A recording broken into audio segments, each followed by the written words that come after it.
सो good evening everybody, myself Acharya Vishwendra. कुछ question आपसे discuss करूँगा। तो सबसे पहले जो म्यूचुअल इंडक्टेंस है वो N1 N2 के प्रोपोर्शनल होता है। तो अगर कोई पूछे आपसे कि म्यूचुअल इंडक्टेंस कैसे बढ़ाई जा सकती है, तो आप नंबर ऑफ टर्न्स इंक्रीज कर दीजिए दोनों सोलोनॉइड्स में, तो उससे म्यूचुअल इंडक्टेंस आपका बढ़ सकता है। नेक्स्ट क्वेश्चन इज, आपसे पूछा है कि अगर एक स्ट्रेट वायर है तो उसका सेल्फ इंडक्टेंस कितना होगा। तो हमें पता है कि जो सेल्फ इंडक्टेंस है N² के प्रोपोर्शनल है। तो अगर एक स्ट्रेट वायर है उसमें टर्न्स को ज़ीरो मान सकते हैं, तो सेल्फ इंडक्टेंस ज़ीरो आ जाएगा। नेक्स्ट इज RT/L को अगर हम देखें तो ये यूनिटलेस होता है।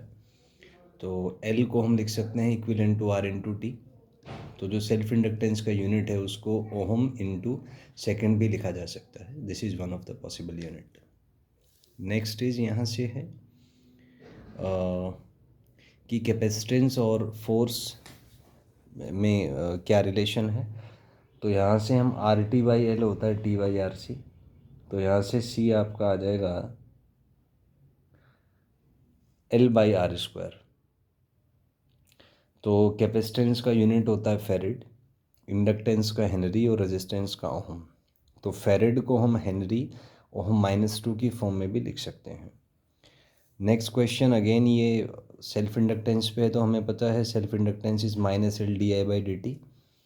तो अगर यहाँ पे है कि करंट इंक्रीजिंग है, मतलब di/dt पॉजिटिव है, तो E वहाँ से नेगेटिव आ जाएगा।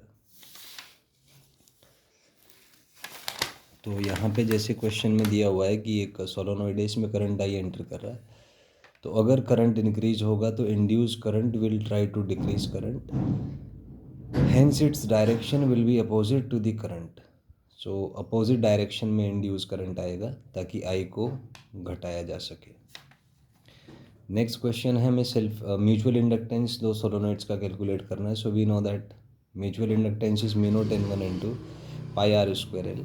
तो ये डेटा आपको दिया हुआ है, यहाँ से कैलकुलेट करके आपका म्यूचुअल इंडक्टेंस 96.10⁻⁷ हेनरी आ जाएगा। नेक्स्ट इज, अगर हम एक आयरन रोड इंसर्ट करते हैं तो सेल्फ इंडक्टेंस रिलेटिव परमिएबिलिटी के प्रोपोर्शनल होता है। तो यहाँ से आपका μr बढ़ाने से एड्रेस भी इंक्रीज हो जाएगा। नेक्स्ट इज, फ्लक्स को M/I लिखा जा सकता है। सो M और I के वैल्यूज़ आप पुट कर दीजिए तो यहाँ से फ्लक्स आपका आ जाएगा। सो अगर आयरन रोड इंसर्ट करेंगे तो उससे μr बढ़ जाएगा, तो उसकी वजह से जो सेल्फ इंडक्टेंस है वो भी कोइल्स का बढ़ जाएगा। नेक्स्ट इज, फ्लक्स कैलकुलेट करना है तो फ्लक्स को M/I लिखा जा सकता है। तो M और I के वैल्यूज़ आपको दिए हुए हैं, तो यहाँ से कैलकुलेट करके फ्लक्स आ जाएगा as a function of time. EMF is -(dφ/dt)। तो इसको अगर आप कैलकुलेट करेंगे -4π cos 100πt आ जाएगा। तो अगर आपसे पूछे इसका मैक्सिमम वैल्यू, तो कोस का मैक्सिमम वैल्यू 1 होता है, इसका मतलब E का मैक्सिमम वैल्यू आपका 4π आ जाएगा। उसके बाद नेक्स्ट है frequency of AC in India, वो 50 हर्ट्ज़ होता है। नेक्स्ट है चोक कोइल क्या है। तो choke coil is an inductor and it stores energy in the form of magnetic energy. तो ये इसमें आ जाएगा। नेक्स्ट क्वेश्चन है, आपको एक सेल दिया हुआ है, इसमें EMF है 220 वोल्ट, रेजिस्टेंस 10 ओम और 100 ओम है।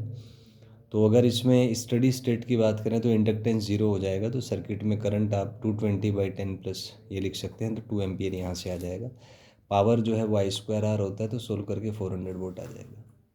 नेक्स्ट इज, आपको दिया हुआ है कि AC जो हाफ टाइम पीरियड 10 मिली सेकेंड है, तो वहाँ से टाइम पीरियड 20 मिली सेकेंड आ जाएगा। फ्रीक्वेंसी होता है 1/टाइम पीरियड, तो इसको सोल्व करके 50 हर्ट्ज़ आ जाएगा। एंगुलर फ्रीक्वेंसी होता है 2πf, तो सोल्व करके 100π आ जाएगा। तो उसके next question is, AC motor के बारे में पूछा है। तो AC motor basically converts electricity into mechanical energy. तो ये इलेक्ट्रिसिटी को, क्योंकि उसमें हम इनपुट जो देंगे वो इलेक्ट्रिसिटी देंगे AC की फॉर्म में, और वो आउटपुट आपको मैकेनिकल वर्क की फॉर्म में देगा।